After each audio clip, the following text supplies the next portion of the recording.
Hi, you have reached Graphically Alex, coming at you with all things. No, I'm just kidding. Oh my god, I am so messed up with my intros.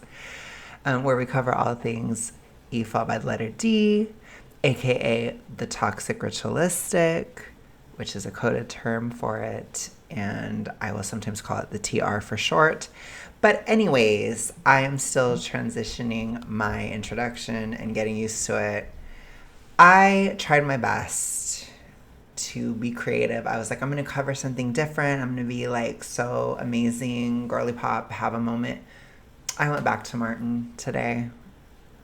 I looked. You know that they're not writing anything anymore?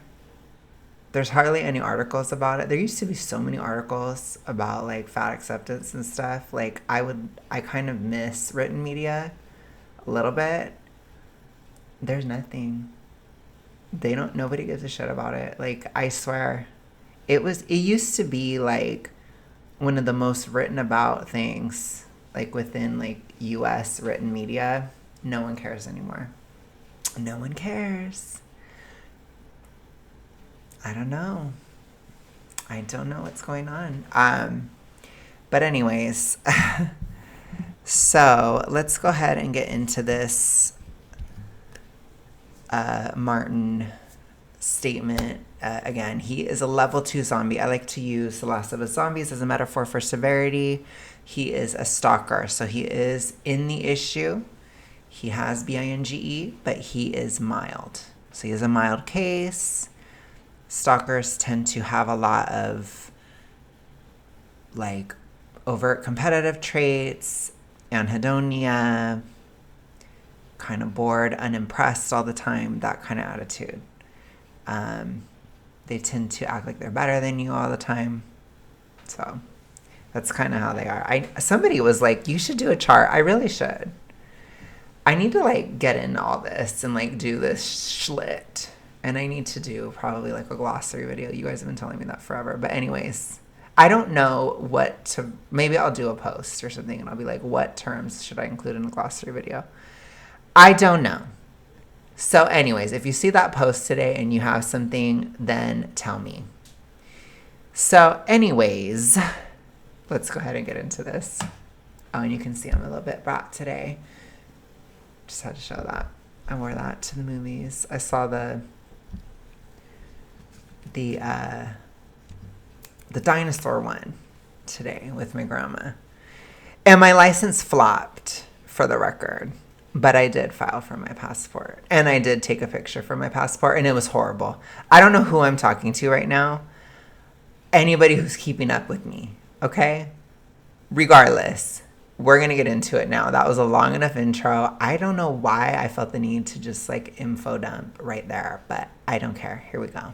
When we attempt to lose weight from a place of pressure versus self-love, that weight is more than likely to come back because the initial wounds that led someone to use food as soothing and numbing haven't been healed. I don't want to be rude to this person, and I would guarantee they've done more education than I've done about weight.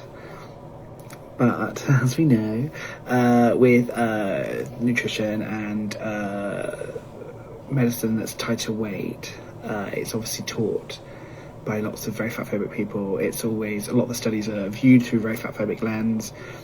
I don't trust, necessarily, their qualifications. What I do know is that diets don't work. They don't. So when people are suggesting a diet to people, or intentional weight loss,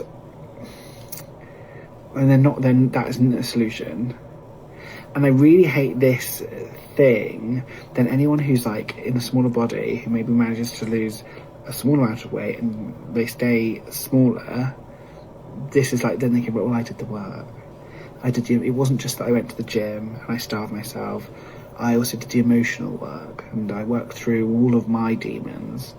And now I'm at this beautiful, contented place that is out of reach for you because you'll always be in a bigger body. Well, that's... Do you see what I mean? Like, do you see that's, for me, the issue? It's superiority. It's thin superiority. This person thinks that, someone can lose weight And so I think that makes them better because they've done the work. I'm sorry that I call bullshit. If you don't have a concept of what it's like to be in a bigger body, in a body that many people online might say is disgusting, now let's start there. If you have a body that many people online might consider disgusting, and you manage to put it into swimwear, and you manage to go to the beach, and you hold your head up high, and you manage to switch off for 5 minutes about what people might be thinking, you've already done, in my opinion, more work than someone in a much smaller body, a much more conventional body, much conventionally attractive body, who, you know, switched off the food noise or whatever other term you want to, you know, that's easy. I'm not saying people in the smaller bodies have easy lives. People in smaller bodies have awful, terrible things happen to them every day, as do people in bigger bodies. But if we're talking about bodies, which I am, you know, it is just easier to have a smaller body. So when we attempt to lose weight from a place of Okay, oh my gosh, that was so annoying. I don't know, like, I try not to be personal with it, but like, for me personally, the stalker type of zombie, like that level 2, the pseudo logic of it, I cannot stand. It really bothers me for some reason, like when I'm dealing with level 3s and 4s, so like a clicker or a bloater, I can handle it better. Sometimes the bloaters are, they get a little too like long-winded and whiny and stuff. Like it gets a little bit too like the one I did yesterday, that one was a little tough, but that one was long, so that might be why. But sometimes I can't follow what the bloaters are saying because they're so deep in it that there's like so much brain fry, and they're like basically speaking from the subconscious or something. Like it's really weird. In clickers, they're just angry. They just fight. They're just ready to go. And for me, like I was a clicker at my worst, so I understand reactivity very well, and over emotionalism and just like crazy long rants about a bunch of BS and stuff. Like it doesn't bother me that much. But the stalker really bothers me on a lot of levels. I think it's because there is some connection to reality still. They're not completely blind like a clicker or a bloater. But they're still losing it. And it's almost more frustrating. And I think it's in part because like I'm a very emotional person, and I think stalkers like that this level of zombie, they tend to be kind of numb emotionally. They have a lot of like that anhedonic quality to them. And so I think the pseudo logic with the numbness, it just really irritates the shit out of me. And it gives me this feeling of like, well, you should get this. So like when I watch this, I'm like, you should understand this, Martin. You should do better than this. Like, you're not that far gone. I don't get why you can't see this. And it just really irritates me. It really does. I feel the same way about Abby Roberts. She's super irritating to me. And she's the same. She's a stalker as well. So it's just interesting. It's interesting to think about. For all my fireflies, for all my people that are dealing with zombies or, you know, trying to fight this in any way, shape, or form, I'm curious as to which ones bother you the most. If you know what I'm talking about. If you're brand new, I am so sorry. I don't know. I'm just on one today, I guess, or I'm talking to my community. But I'd be interested to know which ones you guys have the worst issues with, or like, I don't know. I'm just curious. It's interesting to me.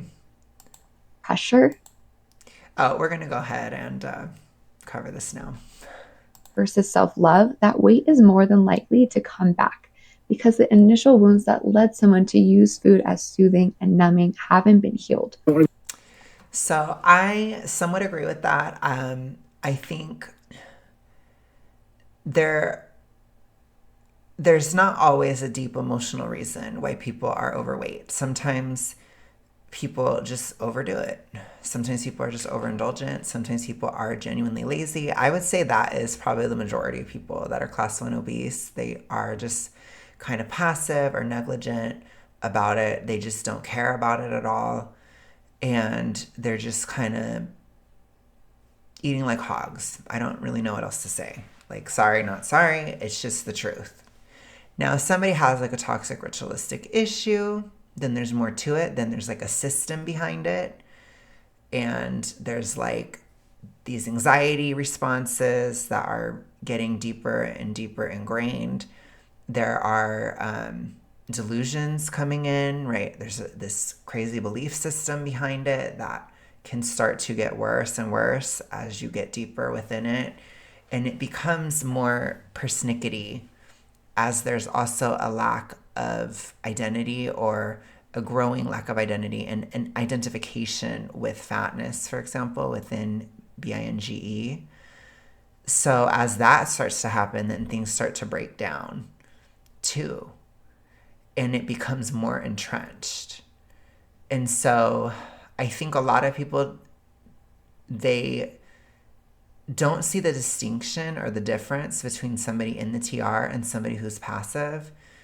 And absolutely, I've talked about vanity downsizing on this channel. I've talked about it as a spiritual journey. I've talked about how it is mind-opening when you are not technically overweight and you are downsizing, or when you're at like a very low level of overweight, I should say, super, super low. So it's like you're barely even overweight. You have this like mind-opening effect. And so a lot of people do think about things very deeply during their fitness journeys. There's a lot of questions about discipline. There's a lot of, even when I was doing it more shallowly, there was a lot of questions about emotional discipline, which that was very spiritual. That was very much like dealing with wounds on an emotional level. And then in the depths of it, so when I was doing deep, deep vanity last autumn, I was dealing with subconscious stuff.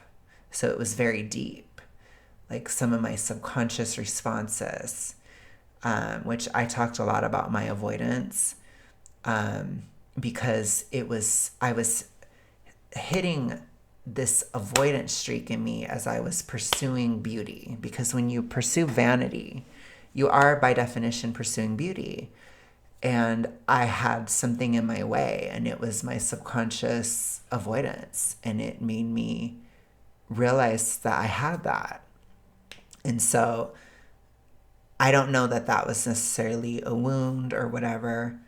I've talked a lot about like spiritual wounds that I do have, but it's not really relevant to this discussion other than like it can show you stuff like that. If you use it in that way, it absolutely can.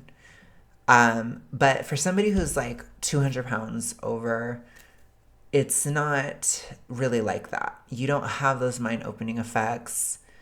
Even somebody who's obese, no, typically not. It's not really like that at all. Your body has enough energy stores on you that you don't really feel any different when you're downsizing on like a mental level other than like understimulated, which, it is what it is, but that's really all you feel. And you can have emotions and all those things, but it's just different. You're not like seeing wounds and all this stuff. It's more so about the process. And it's about like, in the case of somebody dealing with the TR, it's about the TR. So it's about violating certain beliefs. Like downsizing is impossible for me.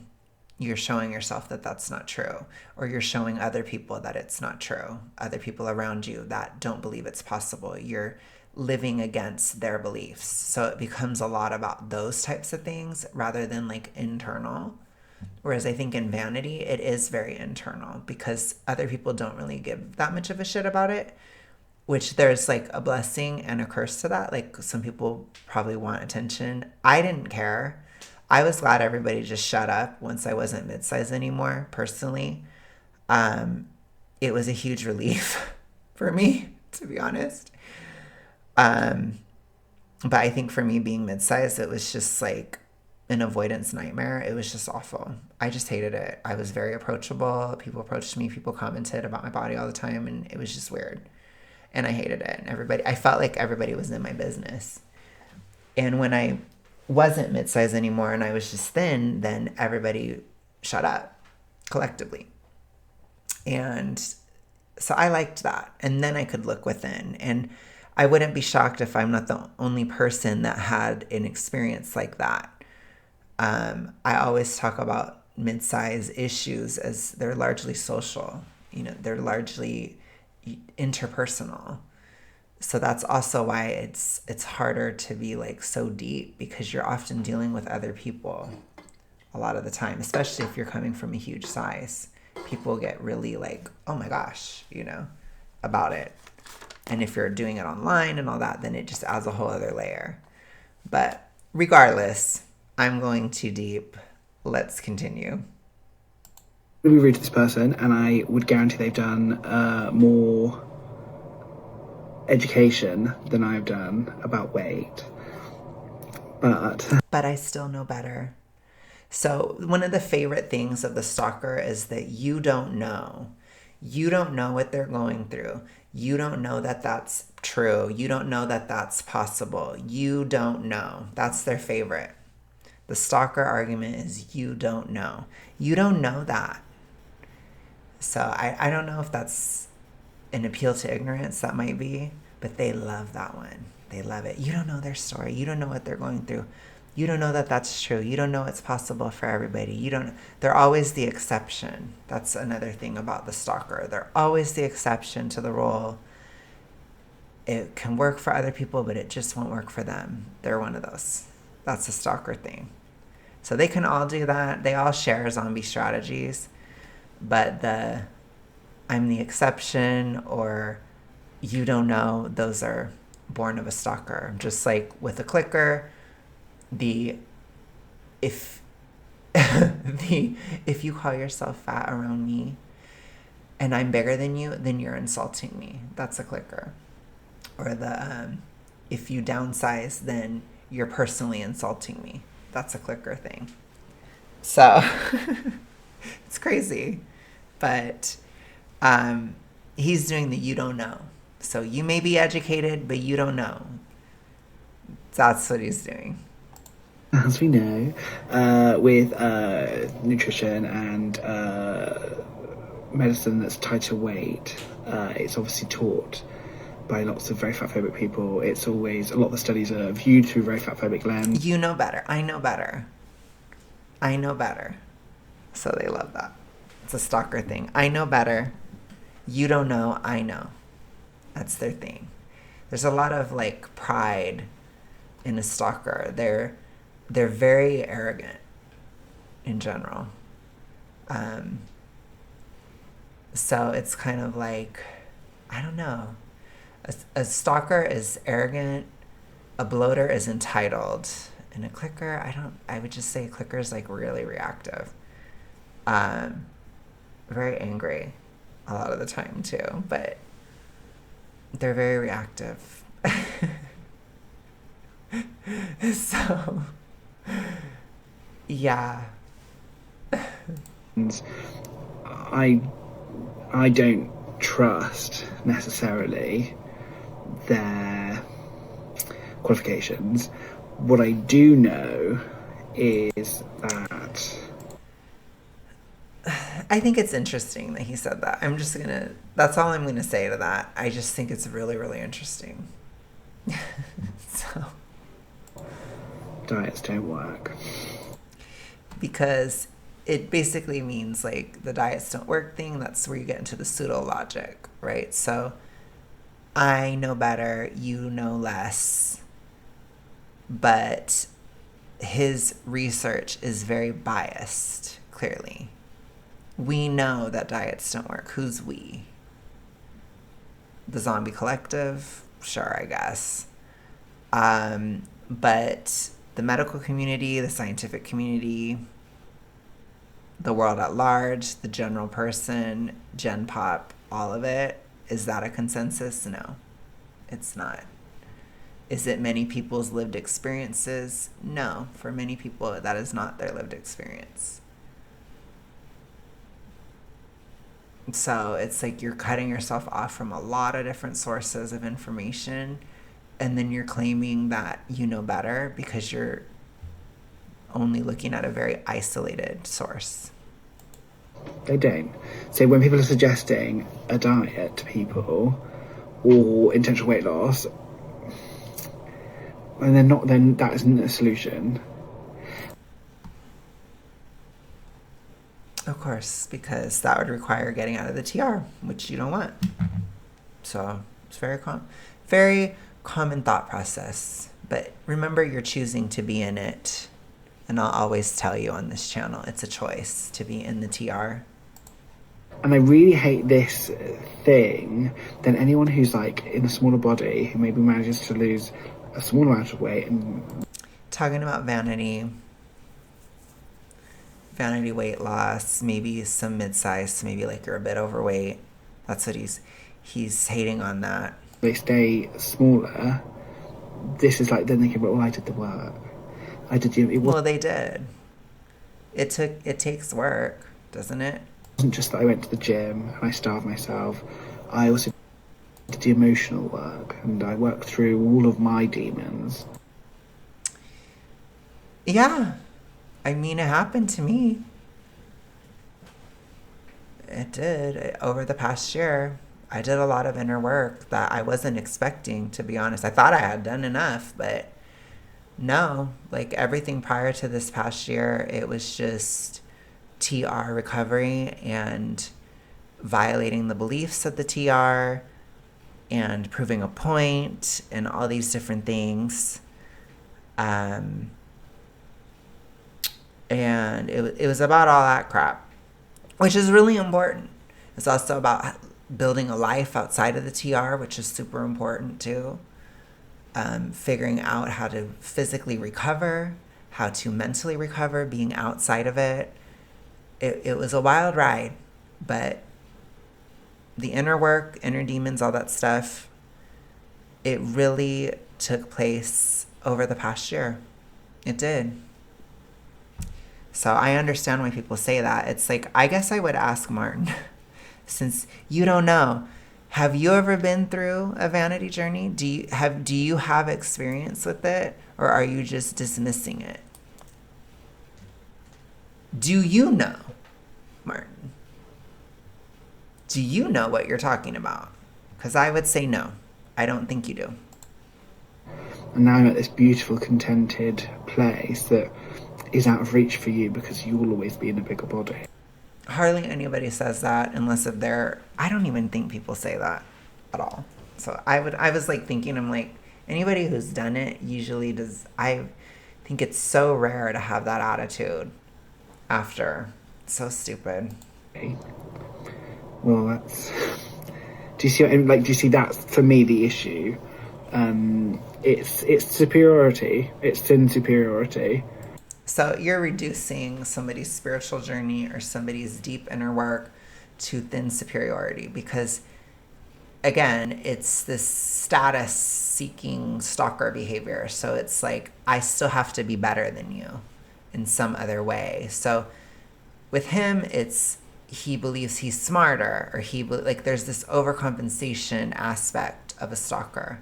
I'm smarter than you. I'm more moral than you. I'm a nicer person than you. I'm all these things that are more than you, you see, because they struggle with body image still quite a bit.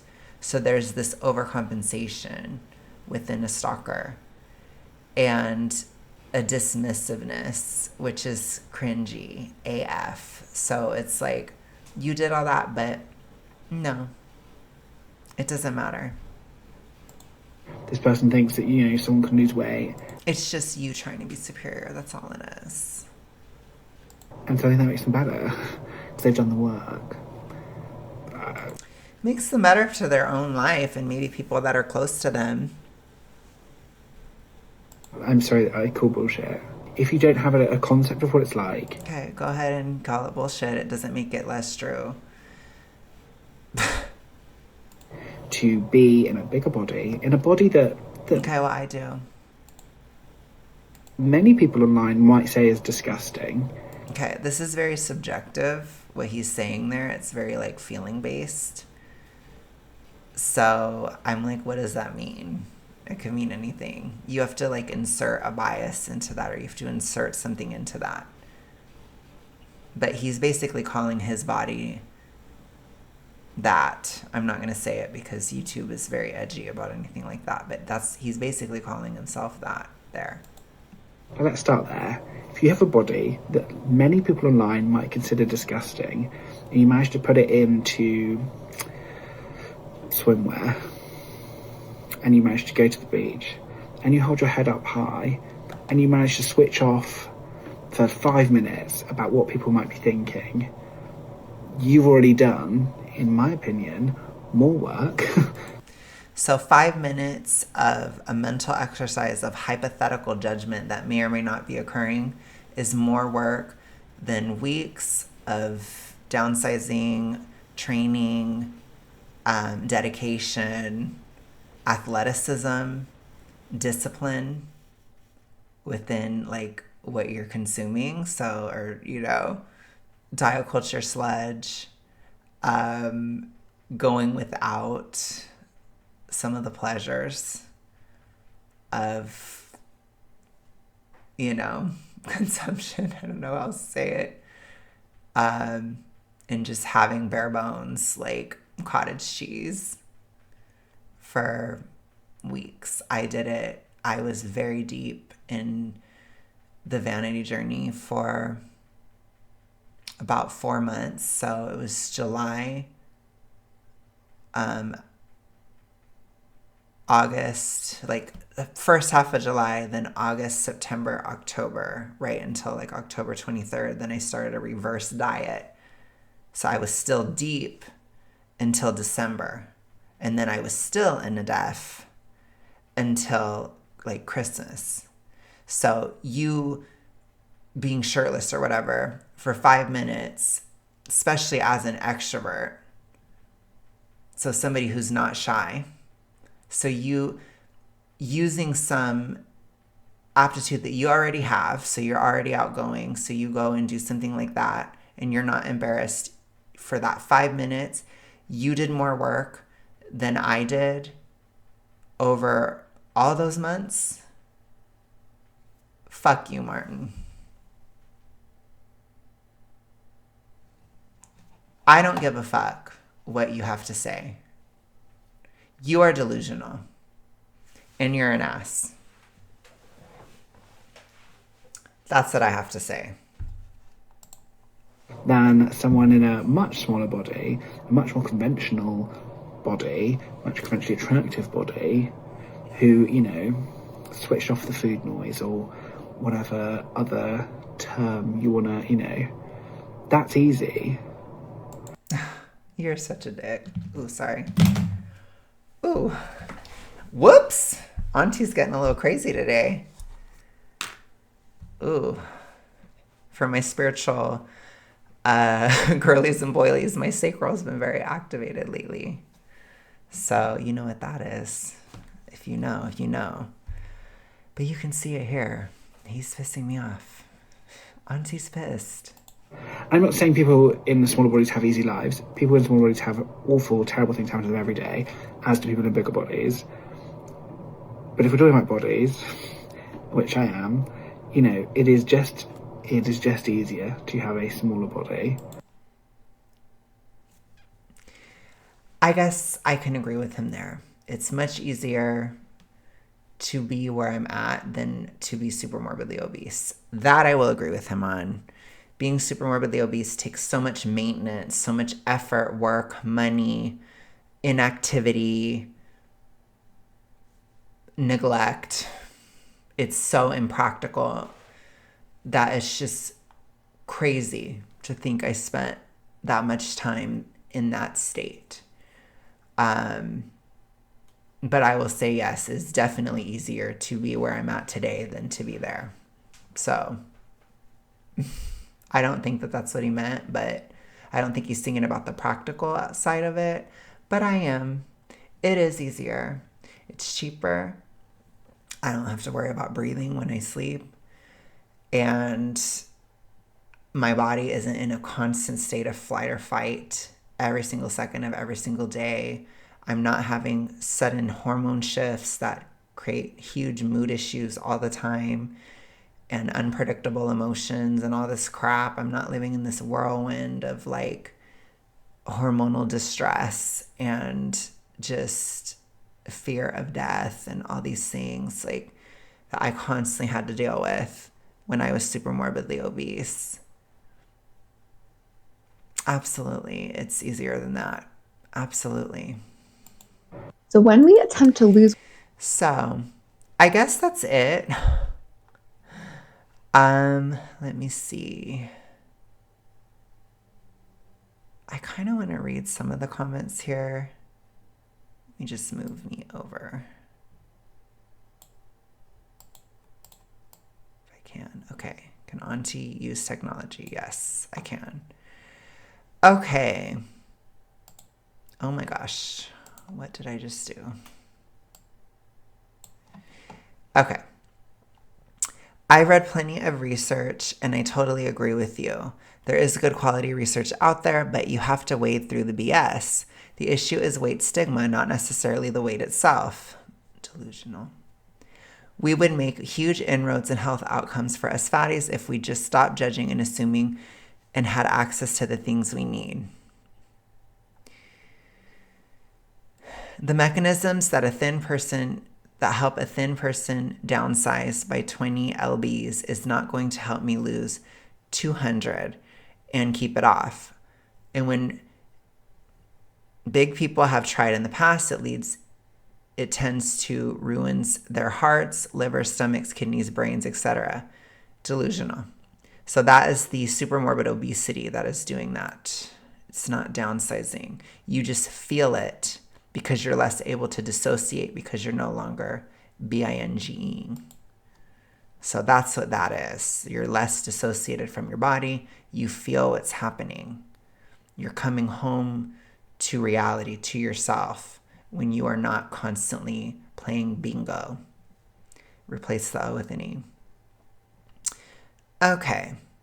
I'm fine being fat and supposedly dying early rather than torturing myself to get small and then dying early because of the damage I've done to my organs. You are a clicker. This person is severe. This person will die for it. You will die. So with this mindset, it's a coming. The Grim Reaper's coming. Not cute. Very, very, very DIS ordered. Severe person here. Super severe. Getting reinforced by Martin. Pushed closer to death. Okay, I think that's it. I think that's all I'm going to deal with today. Thank you guys so much. You guys are probably like, what the fuck was this video? This video is just a mess. I'm just all over the place today. I'll talk to you guys later. Have a good one. Bye.